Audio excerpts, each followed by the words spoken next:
हाँ जी दोस्तों, तो कैसे हैं आप सब। उम्मीद करता हूँ आप सब बहुत अच्छे होंगे। तो स्वागत है आप लोगों का ज्ञान सूत्रा के एक और नई वीडियो में, जहाँ पे कि आज हम बात करने वाले हैं मैक्स फंक्शन के बारे में, या फिर इसको हम मैक्सिमम फंक्शन भी बोलते हैं। तो पिछली वीडियो में हमने मिनिमम फंक्शन के बारे में बात करा था, जो कि एक एग्रीगेट फंक्शन है। तो अगर आप लोगों को मिनिमम फंक्शन के बारे में नहीं पता है तो मैं रेकमेंड करूंगा आप जाके पहले वो वीडियो चेकआउट करिए और उसके बाद इस वीडियो को कंटिन्यू करिए। तो आइए चलते हैं अब सीधा अपने नोट्स के अंदर और समझ लेते हैं मैक्स फंक्शन के बारे में।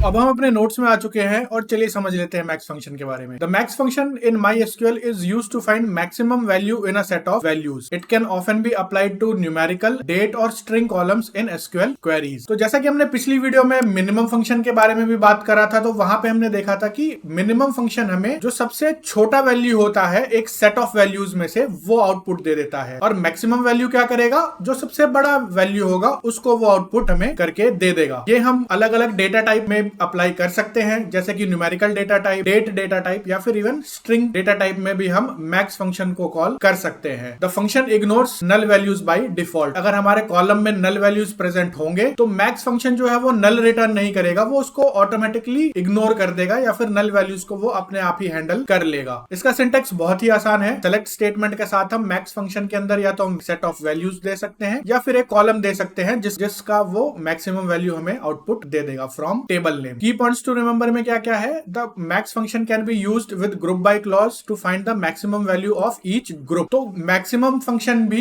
एक एग्रीगेट फंक्शन है जो कि हम ग्रुप बाय के साथ यूज कर सकते हैं। तो अगर आप लोगों को एग्रीगेट फंक्शन के बारे में नहीं पता है या फिर आपको ग्रुप बाय क्लॉज के बारे में नहीं पता है, तो मैंने रिसेंटली ग्रुप बाय के ऊपर एक बहुत ही डिटेल्ड वीडियो बनाया है। आप जाके पहले वो वीडियो चेकआउट करिए और उसके बाद एग्रीगेट फंक्शंस को पढ़ना आगे शुरू करिए। It can be applied to different data types such as integer, float, dates and string. When used on string, maximum returns the value that would appear last in a dictionary or lexicographic order. तो अगर हम string के ऊपर maximum function apply करेंगे तो ऐसा नहीं है कि वो उसके लेंथ के बेसिस पे हमें वो रिटर्न करेगा वैल्यू, वो रिटर्न करेगा अल्फाबेटिकल ऑर्डर के ऊपर, यानी कि ए को वो सबसे छोटा समझेगा और जेड को वो सबसे बड़ा समझेगा। तो अगर हम अल्फाबेटिकली या डिक्शनरी में कोई वर्ड जैसे प्रेजेंट रहेगा तो मैक्सिमम जो सबसे लास्ट वर्ड प्रेजेंट होगा डिक्शनरी में उसको वो रिटर्न कर देगा। तो ये चीज एक ध्यान रखने वाली चीज है। तो ये तो था कुछ थ्योरेटिकल चीज। अब चलते हैं सीधा अपने MySQL वर्कबेंच में इसको प्रैक्टिकली समझने।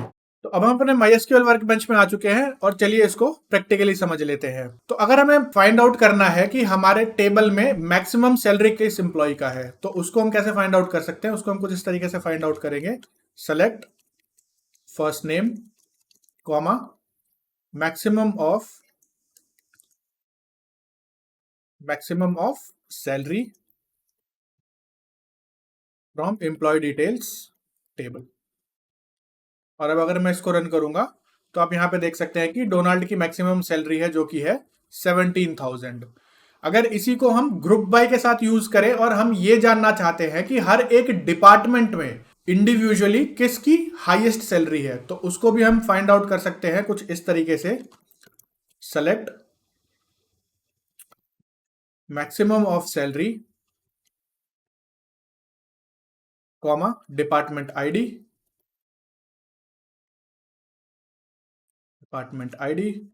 From employ details table.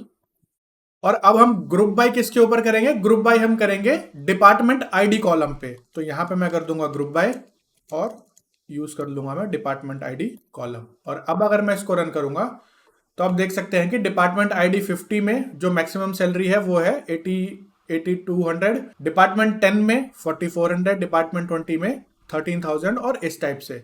तो आपको हर एक इंडिविजुअल डिपार्टमेंट आईडी का जिस भी इंप्लॉय का मैक्सिमम सैलरी है वो यहाँ पे एज एन आउटपुट मिल गया है। अगर हमें यहाँ पे फर्स्ट नेम देखना है तो हम उस एम्प्लॉय का नाम भी जान सकते हैं, लेकिन ये तभी पॉसिबल होगा जब यहाँ पे मेरा फुल ग्रुप बाय मोड जो है SQL का वो डिसेबल्ड होगा। अगर यहाँ पे ये एनेबल्ड है तो हमें एक एरर मिल जाएगा जो कि कहेगा first name is non aggregated column, यानी कि वो एक एग्रीगेटेड कॉलम नहीं है जिसके ऊपर हम एग्रीगेट फंक्शन को रन कर सकते हैं। तो उसके लिए आपको ये क्वेरी चला के अपना फुल ग्रुप बाय मोड जो है SQL वर्कबेंच का वो डिसेबल करना होगा अगर आप वो एरर को हटाना चाहते हैं। तो अब अगर मैं इसको सिलेक्ट करके रन करूंगा तो आप देख सकते हैं कि हर एक एम्प्लॉय का मैक्सिमम सैलरी डिपार्टमेंट वाइज यहां पर आ गया है। इसको हम किसी कंडीशन के साथ भी यूज कर सकते हैं, जैसे कि अगर मैं चाहता हूं कि डेव में सब कौन सा एम्प्लॉय है जिसकी हाईएस्ट सैलरी है, तो वो भी मैं फाइंड आउट कर सकता हूं। वो कुछ इस तरीके से मैं कर सकता हूं, select first name comma max of salary comma, यहाँ पे मेरे को जॉब आईडी लेने की जरूरत नहीं है क्योंकि मैं जॉब आईडी पे ही इसको फिल्टर करूंगा। From employ details table where job ID is equals to IT programmer आएगा। और अब अगर यहाँ पे आप चेक करेंगे तो यहाँ पे मुझे आउटपुट में मिल गया है अलेक्जेंडर, जो कि उसका फर्स्ट नेम है, और उसकी सैलरी कितनी है 9000, जो कि जिसकी डिपार्टमेंट आईडी क्या है IT प्रोग्रामर। अगर मैं यहाँ पे किसी चीज को एक्सक्लूड करना चाहता हूँ, लेट्स से मैं डिपार्टमेंट ID 20 को एक्सक्लूड करके बाकी जितने डिपार्टमेंट बचे हैं उनमें से मैक्सिमम सैलरी किसकी है, तो वो भी मैं फाइंड आउट कर सकता हूँ। तो वो मैं फाइंड आउट करूंगा कुछ इस टाइप से। इसको मैं कॉपी करके यहाँ पेस्ट कर देता हूँ, where department ID is not equal to 20। तो यहाँ पे अब डिपार्टमेंट ID 20 के अलावा बाकी जितने भी डिपार्टमेंट्स हैं उनमें से हाईएस्ट सैलरी जिसकी होगी वो यहाँ पे एज एन आउटपुट आ जाएगा, जैसे कि डोनाल्ड की है। और इसकी अगर हम डिपार्टमेंट ID जानना चाहे तो हम डिपार्टमेंट ID भी जान सकते हैं। और अब अगर मैं इसको रन करूंगा तो ये कौन से डिपार्टमेंट से एग्जिस्ट करता है, ये एग्जिस्ट करता है डिपार्टमेंट 50 से। यहाँ पे हम मल्टीपल ग्रुप बाय ऑपरेशन भी परफॉर्म कर सकते हैं, जैसे कि मैं डिपार्टमेंट ID और जॉब ID के ऊपर ग्रुप बाय करना चाहता हूं, तो वो हम कैसे करेंगे, और उनमें से हाईएस्ट सैलरी किसकी है वो फाइंड आउट करना चाहता हूं, तो वो हम कैसे करेंगे, वो हम कुछ इस टाइप से करेंगे, select first name comma job ID, फिर मैं ले लूंगा डिपार्टमेंट ID। तो यहां पे आपको ध्यान रखने वाली क्या चीज है कि आप ग्रुप बाय ऑपरेशन में जो भी कॉलम्स प्रोवाइड करेंगे वो कॉलम्स मेरे सेलेक्ट स्टेटमेंट में होना इंपॉर्टेंट है, नहीं तो वो एरर थ्रो कर देगा। तो job ID max of salary from employ details table, और मैं यहां पे कर दूंगा ग्रुप बाय, पहले तो जॉब ID और उसके बाद डिपार्टमेंट ID। और अब अगर मैं इसको रन करूंगा तो आप देख सकते हैं कि जैसा कि मल्टीपल एक डिपार्टमेंट में मल्टीपल जॉब IDs भी हैं, तो उनका भी यहां पर मेरे को आउटपुट मिल गया है। जैसे कि डिपार्टमेंट 20 में अगर मैं सिर्फ विदाउट जॉब ID रन करता तो मेरा आउटपुट क्या आता, माइकल, और उसकी सैलरी आ जाती 13,000। बट क्योंकि डिपार्टमेंट 20 में मल्टीपल जॉब IDs है, जैसे कि MK मैन और MK रेप, तो हमें उन इंडिविजुअल जॉब ID का भी हाईएस्ट सैलरी यहाँ पर मिल गया है। जैसे कि माइकल का MK मैन में 13,000 है और पैट का MK रेप में डिपार्टमेंट ID 20 में ही हाईएस्ट सैलरी कितना है, 6,000 है। सिमिलरली अगर हम जॉब ID 110 की बात करें तो यहाँ पे शैली का अकाउंट मैनेजर है जिसकी हाईएस्ट सैलरी है यहाँ पे 12,008, और विलियम जो कि अकाउंट AC अकाउंट में काम करता है जिसकी डिपार्टमेंट ID 110 ही है और उसकी मैक्सिमम सैलरी है अपने जॉब ID में जो कि है 8300। तो कुछ इस टाइप से हम मल्टीपल कॉलम्स पे भी ग्रुप बाय ऑपरेशंस को परफॉर्म कर सकते हैं। अब अगर मैं किसी स्ट्रिंग कॉलम पे मैक्स फंक्शन को यूज करना चाहता हूं तो मैं कुछ इस तरीके से कर सकता हूं, select let's say max of first name comma last name from employ details table.